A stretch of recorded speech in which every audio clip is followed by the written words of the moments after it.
Hey guys, आज का blog start हो रहा है और सुबह सुबह वॉक करते करते मैं पहुंच गई राम मंदिर।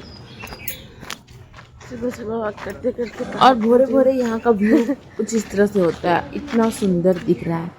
हाँ? ये मेरा नहीं बजेगा। फिर घर आने के बाद मैं अपना नॉर्मल डेली के काम में लग गई और यहाँ पे मैंने दूध का पैकेट फ्रीजर में रख दिया था और इसका हाल कुछ ऐसा हो गया कि ये पूरा का पूरा जम गया।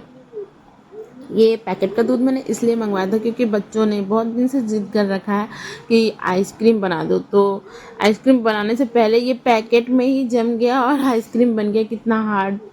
अभी मैं इसको ऐसे ही गर्म होने के लिए चढ़ा दूंगी। आज का मेरा प्लान कुछ और ही है। मुंबई से जब से घूम के आई ना, तब से घर में मन ही नहीं लग रहा था। मतलब वहाँ क्या हो रहा था, रोज रोज घूमना घूमना फिर घूमना हो रहा था और फिर अचानक घर आ गए, फिर रेस्ट। तो 3-4 दिन जो थके हुए थे रेस्ट किया वो तो ठीक है, उसके बाद फिर भी घर में मन नहीं लग रहा था मेरा। मतलब मुझे घूमने का ही मन हो रहा था। तो मैं बोली कि चलो दीदी के घर चलते हैं। अपने हस्बैंड को कहा तो वो बोल रहे मुझे टाइम नहीं है, तुमको जाना तुम चल जाओ। रोज़ बस आते हैं, हर घंटा बस आती है रोड पे वहाँ हमारे गांव के बाहर, तो वहाँ से बस मिल जाएगी तो तुम चली जाओ। तो मैंने बोला एक दिन जाके दिखा ही देती हूँ इनको। फिर मेरी दीदी भी बुला ही रही थी कि बहुत दिनों से कि आ जाओ आ जाओ, और फिर बोली थी अब आ जाओ, बच्चे भी इंजॉय कर लेंगे, 2 दिन का छुट्टी है, संडे है। तो एक काम करो आ जाओ और फिर चली जाना, तो एक दिन रह के। और मेरे यहाँ पार्टी भी होने वाला, वो भी देख लेना। तो उसका किटी पार्टी होने वाला था, वो देखने के लिए वो बुला रही थी।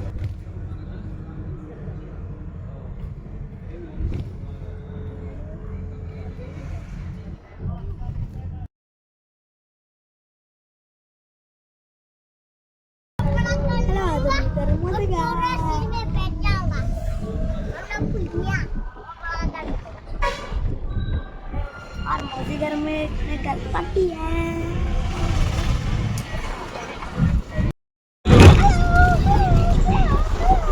बोलो।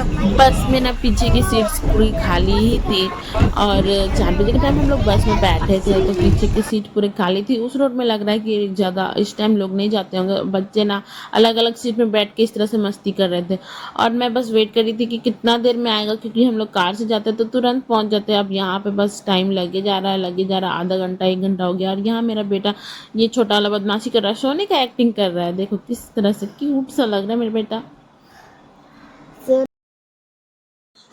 मुझे ना जाना है फुसरो, और अभी तक टीमोर भी शायद टीमोर पार कर लिया है। और इतने ही देर में दोनों बच्चों ने मेरा हालत पूरा ख़राब कर दिया, इधर उछलो कूदो कर करके।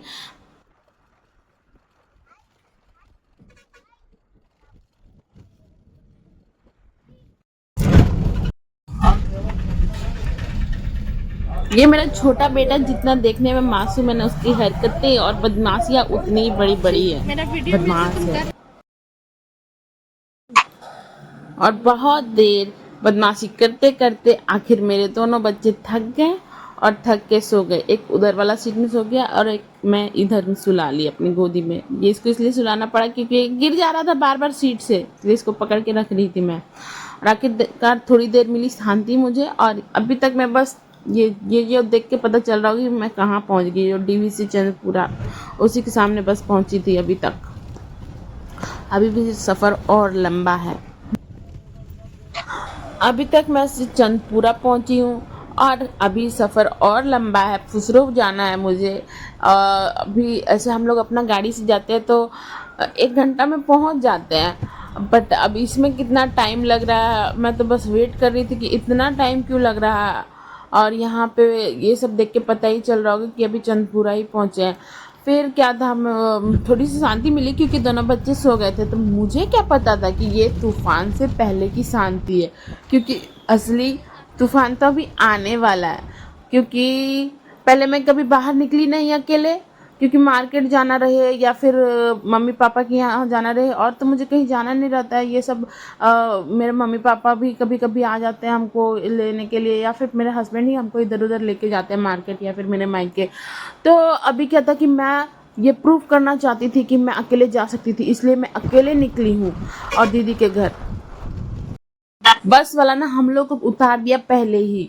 मतलब जो फुसरो का एक जो मोड़ है, बस स्टैंड है या क्या है, वहाँ से थोड़ा पहले ही उतार दिया। मतलब मेरे माइंड में जो जगह था कि यहाँ पे हमको उतरना है, ब्रिज, ओवर ब्रिज के जैसा है वहाँ पे, वो चीज़ से पहले ही मुझे उतार दिया।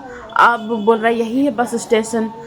तो मैं क्या करी, मैं दोनों बच्चों को लेके उतरी। मेरा छोटा बच्चा का पैंट ढीला हो गया था, उसको फिर मैंने टाइट से बांध दिया उसको। वो बेचारा पैंट पकड़ पकड़ के चल रहा था, तो उसको बांध दिया। फिर इन लोग को बोल रही हूँ चलो। अब इतना हसल वाला रोड में, मतलब इतनी गाड़ियाँ आ जा रही है, ये लोग कभी पैदल चले नहीं है, हम लोग हमेशा कार से ही आना जाना करते हैं अपना। अब इन लोग को मैं पैदल चला रही हूँ तो चलने नहीं खोज रहा, देखो कैसे नौटंकी कर रहा। फिर इन लोग ने देख लिया दुकान। अब रोड के किनारे इन लोग का है कि जो देखेंगे वो लेना ही है, तो फिर इन लोग को चिप्स दिलवाया। और हुआ भी क्या कि 1 से 1.5 घंटा हो गया ना बस में, इसलिए भूख भी लग गया। सो के उठने के बाद तो भूख लगता भी है। फिर हम लोग करते करते पैदल आगे चलते चलते यहाँ पहुँच गए। ये वाला लोकेशन मेरे माइंड में था कि एक ब्रिज के जैसा है, वहीं पे हमें उतरना है। तो यहाँ फिर हम लोग को पैदल चल के आना पड़ा। मैं अपनी दीदी को कॉल लगा रही थी कि आ जाओ, मुझे लेने आ जाओ। बुलाने टाइम तो वो बहुत बोली कि वहाँ से बस बैठ जाना और यहाँ तक पहुँचना ना, तुम यहाँ पहुँच जाओगी, उसके बाद मैं तुमको लेने के लिए आ जाऊँगी। उसके बाद उसका ठिकाना ही नहीं है। वो बोल रही है मेरी स्कूटी नहीं है घर में, तो ये है वो है, तुम देखो ना वहाँ ऑटो मिल रहा होगा, ऑटो वालों को ये एड्रेस बताना, वो तुमको पहुँचा देगा, वहाँ से बस 10 मिनट लगेगा। मुझे अपनी दीदी पे बहुत ज़्यादा गुस्सा लग रहा था, क्योंकि देखो बोली तो वही थी हमको कि आ जाओ आके दिखा दो अपने हस्बैंड को, मतलब उसका ही वही थी हमको। और उसके बाद पे आके हम इतना दूर आ भी गए। उसके बाद हमको कुछ समझ में नहीं आ रहा, और यहाँ आने के बाद वो मेरा साथ छोड़ दिया। और यहाँ इतना डस्ट उड़ रहा रोड में, और डस्ट में मैं बस इधर उधर घूम रही हूँ। मैं इधर से आगे आ गई कि ऑटो यहाँ मिलेगा वहाँ मिलेगा करके। और पता है इधर ऑटो मिल रहा था, पर ना वो बोकारो ले जा रहा था। हम ऑटो में बैठ गए और वो ऑटो वाला बोल रहा है कहाँ जाना है। हम बोले कि एड्रेस बता। तो बोल रहे यहाँ कहाँ, ये बोकारो के पास चलना है, तो चलो बोलो। हम हमेशा कार से आते हैं ना तो कुछ पता नहीं चलता है, इतना ज़्यादा हमको परेशानी लग रहा था। अभी दोनों बच्चों को लेके इतना भीड़ भाड़ रोड में चलना है, एक बच्चा इधर जा रहा है एक बच्चा उधर जा रहा है, उनको संभालो, और फिर रोड में रास्ता भी नहीं पता है। हम तो एकदम टेंशन में आ गए थे, और अपना दीदी को फ़ोन कर करके बोले थे जल्दी आओ हम यहाँ है यहाँ है। फिर बहुत देर के बाद मेरा दीदी आई। हम इधर से उधर घूम रहे हैं, मिल भी नहीं रहा उसका एड्रेस वाला नीचे की उधर उधर उधर से हम चढ़ के आए इसमें उधर से चढ़ के आए। किधर उतरना था? हम उधर चले गए थे उस साइड, उधर नहीं चलना था। तो वहाँ बोला कि इधर कहाँ है, इधर तुम बोकारो पहुँच जाइए। हाँ बोकारो चलो चलो, मौसी घर आ गया। लेट लग ये आ गई हम तो भुला जाते हैं बोकारो चले जाते। फिर मेरे दीदी को कुछ शॉपिंग करना था, तो वो विशाल मार्ट घुस गई। मतलब मेरे बहाने से वो भी आज अपने आई थी शॉपिंग करने के लिए। उसको लेना था पर्दा और कुछ डेकोरेशन का सामान, क्योंकि उसका घर में पार्टी था, तो वो वही सब देखने के लिए घुस गई विशाल मार्ट। उसके साथ साथ हम लोग भी यहाँ पे आ गए।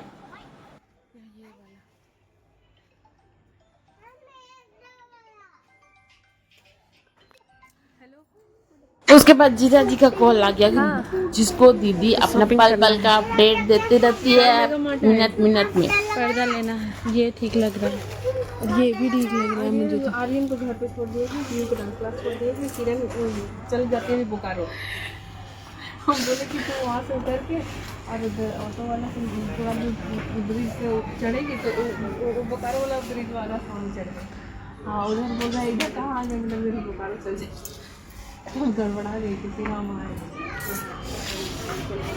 रोड पे तो हम परेशान हुए ही बच्चों को लेकर। अब मॉल घुस गए हम और परेशान होने के लिए, क्योंकि बच्चे मॉल में घुसने के बाद तो और परेशान करेंगे, ये दिला दो वो दिला दो, हे भगवान।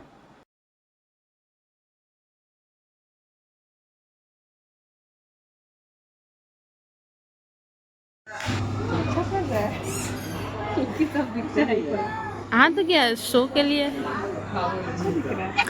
मॉल में मुझे कुछ अच्छा लगे ना लगे, बट बच्चियों के कपड़े, छोटी छोटी लड़कियों के कपड़े जो टंगे रहते हैं, वो मुझे हर बार यही ऐसा दिलाते हैं कि मेरे काम की ये नहीं है, मेरे पास कोई मेरी बेटी नहीं है।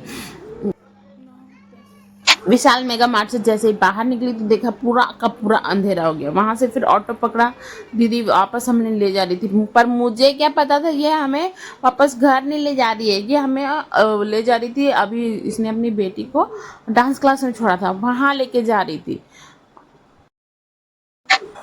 तो दीदी को अपना कितना सारा काम था और वो हमको भी अपने साथ परेशान की। मतलब कि अब उसको जाना था डांस क्लास, वहाँ पीयू का डांस क्लास हम लोग पहुँचे, देखे उसको अभी टाइम आधा घंटा नहीं 1 घंटा और लगता तब जाके उसका छुट्टी होता।